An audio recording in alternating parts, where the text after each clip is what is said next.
Alright, it's time for another gaming collection update. This is probably the first one of 2014, unless I miraculously get this, at least part 1 up uh, today. Whatever. Starting off with the only new Wii game to add is this here you're seeing on screen, Lego Batman 2 DC Superheroes. This is actually a really fun game. I believe this was the first one to introduce the Legos talking. And when I first heard that, I was like, oh god. I hope they don't overdo it or some shit. Because I was so used to, the Lego just making little hand signals to tell their story and stuff like that. Like Lego Star Wars and stuff like that. But they don't, they don't overdo it. And there are moments where the Legos do still stay silent in the cutscenes. And let their actions do the talking. So that's really good. Controls are kind of good. When it comes to the Wii's pointer controls, I've kind of had some issues, especially when like throwing a batarang or something. I don't know. But I do like driving around the cities and stuff. It's a really fun game. Um, I've only played as Batman so far. I haven't gotten to where you play as like Superman or from what I can see on the back of the box, Wonder Woman. But I'm still fairly early on in the game, so whatever. Yeah, that's all I gotta say on that. Lego Batman 2 DC Superheroes. Alright, now for my new PlayStation 2 games. There's about 7 new ones that I'm getting here, and a lot of them are introductions into new series that I've kind of played before, but that I've never owned before. Such as starting with this one, God of War. I have played God of War 3 on the PlayStation 3, because it was my nephew's game, and I really enjoyed it, so why not check out the first one? It's actually a really fun game. I'm still on like the first boss, I believe, because I started the game on the hardest difficulty just because I like to do that sometimes. Um, and I actually really like the controls and stuff like that. I mean, at first I thought like blocking was completely broken, like you wouldn't take any damage whatsoever from blocking. Like, and they could never break your blocks or find ways around your blocks. And then I got to the first boss and he's like, nope, fuck your blocks. But yeah, it's an interesting game. I'm still fairly early on. And I'm kind of making jokes about the story and stuff because I'm not really taking it seriously. I mean, I guess early on in God of War, you were kind of supposed to take the story seriously, because that's how they seem naked. But nowadays, we think God of War stories. We think Kratos fucking every female god there is, or every female mythical creature. In quick time events, whatever. So yeah, God of War. Doo -doo. Next up is another introduction into another series. This one I've actually never played any games of before, and this is SOCOM 3 U.S. Navy SEALs. I've never played any of the SOCOM games before, not even the one on the PS3. Or is there multiples on the PS3? Whatever, I don't know. I know there's at least one. But yeah, I've never played SOCOM 1, 2, Combined Assault, or any of that. I am planning to check out 1, 2, and Combined Assault. But, got SOCOM 3.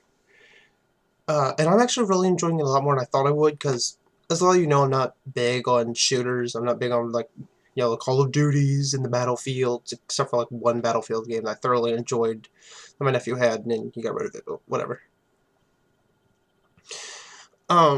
Yeah, I'm actually really enjoying this game more than I thought I would.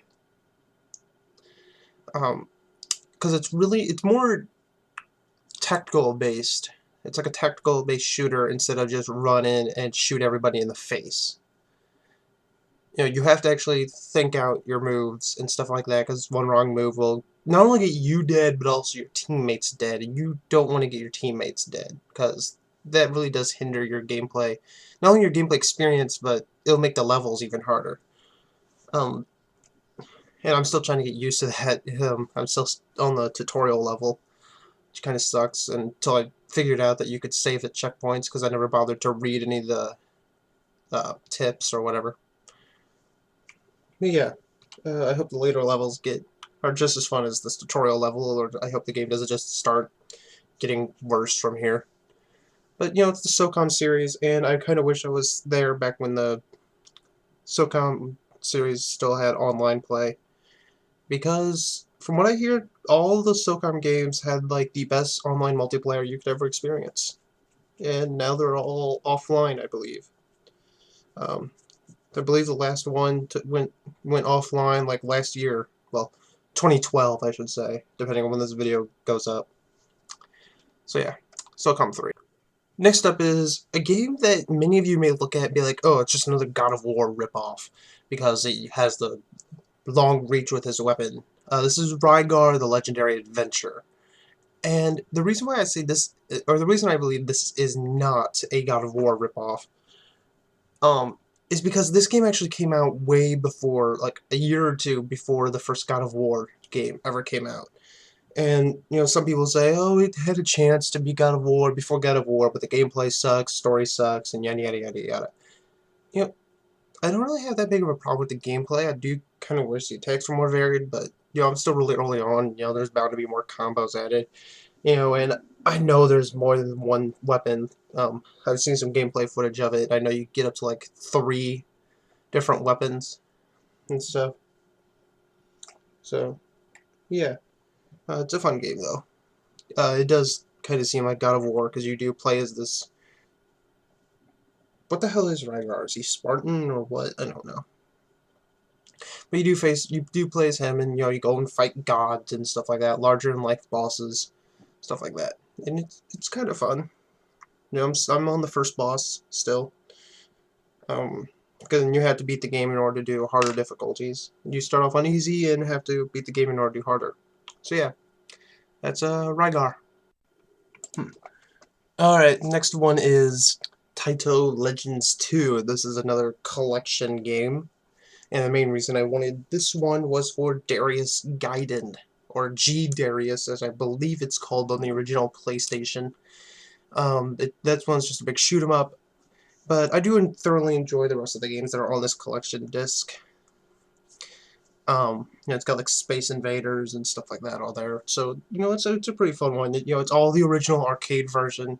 You know, none of it is console ports, I believe. I think they're all the original arcade. None of them are like console ports that would be on like the PlayStation, or if they're ported like the Super Nintendo or Sega Saturn or whatever. It wouldn't be those. It's the original arcade one. It even has the little symbol in the corner. It says how many credits or how many coins you put in. You know, and you can kind of mess with that to give yourself extra lives, which I kind of find interesting. Which makes the game, all the games ultimately easier, since you just have infinite lives simply by pressing a button. But whatever, it's still a fun game.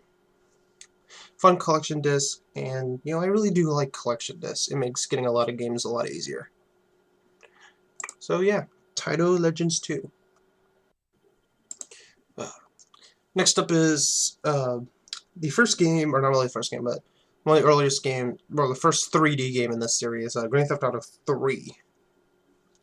Now, I do enjoy Grand Theft Auto, Vice City, and San Andreas, but 3, I'm just kind of towards. I mean, I enjoy it, but you know, the music on the radio stations aren't as good as Vice City and San Andreas.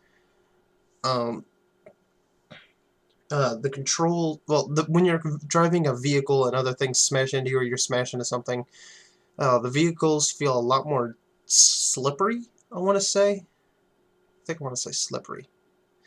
And they don't feel like they can take as much hits as in later games. You know, and that does majorly impact early on missions when you're being chased by, like, I don't know, other people in cars and stuff, or when you're doing races that I suck at. And I was hoping this game wouldn't have races early on, because I hate races in the Grand Theft Auto series. Mostly just because I hate street races and games in general, because I always end up smashing into everything, as opposed to, like, you know, games like Gran Turismo and stuff, where you just race on a raceway where you can't smash anything except other racers. But whatever. You know, it's still a fun game, and I do enjoy a lot of the missions. You know, it does have a silent protagonist, and which is, you know, first for me when it comes to the Grand Theft Auto series, because I'm so used to all the other ones talking. But whatever. But yeah, Grand Theft Auto 3. Next up is Ratchet and Clank Up Your Arsenal. Now, I have played Ratchet. I played a demo of Ratchet Deadlocked. On that, on some demo disc I got somewhere, on like Jam Pack or whatever the hell it's called. Um, and I have played Ratchet and Clank All for One with my nephew and one of his friends. We stayed up like all night beating that game, and that was actually really fun. So why not check out Up Your Arsenal? And I know this is like what the I believe Up Your Arsenal is the third game in the series, at least what I heard. Uh, I don't know what the previous two are. I know like the first one was probably just called Ratchet and Clank. Second one, I don't know what the second one is. And I don't have a guess because I don't know the Ratchet and Clank series all that well. But yeah, this is the first Ratchet and Clank game I've owned. And you know, it's really fun. It's actually pretty funny, especially when you come across Captain whatever who thinks he's a monkey. And I do remember having a lot of history with this game because when I was younger, there was one of my friends couldn't get past the path of death or something like that, which is fairly early on. And when I tried doing it, I ended up dying once or twice. I don't remember until I finally got past it. But I don't really like the checkpoint system in the game. That's something that kind of bugs me. Like, the checkpoints feel way too spaced out, and when you try to save the game and quit, and then you're like halfway through a level, and you come back to it, you end up starting like at the beginning of the level instead of at the checkpoint you saved at. Which I kind of understand due to the loading screen, but I wished I would have started back at the checkpoint I saved at. But whatever, it's still a fun game. I'm gonna really enjoy it when I get later on. I just hope it's not too short, because I really love Insomniac, because Insomniac were the ones I believe that made the original 3 Spyro games on the PS1. So yeah, this is gonna be a really fun adventure for me. I'm already loving it. So yeah, Ratchet and Clank Up Your Arsenal. This one uh, is another one that I just got recently. It's Smuggler's Run. And I haven't played Smuggler's Run 2, and the only other time I played Smuggler's Run before recently getting it is when I was like a little kid, and like my best friend in the whole world, he's still my best friend today, would play this game. We'd like rent it from like Blockbuster or something, and just play like the free roaming or whatever the hell it's called, and just drive around and do stupid shit. You know, we drive around, explore, tell each other meet up in this town or in the middle of or in this spot in the desert or whatever. You know, and it's actually really fun. I believe this is an early PS1 game. I'm not sure, or not PS1, PS2 game. Because the graphics do kind of look like they belong on a PS1. And it's also really, really fucking short, or at least it seems like it. I've done like 5 missions, and it looks like there's only 10. I mean, I hope it's not as short as I think it is, but if it is, I only paid like $5 for it, so whatever. It's not like I paid a shit ton for a really short game, unlike that Harry Potter game, but whatever. But yeah, this is a really fun game, you know. So yeah, Smuggler's Run.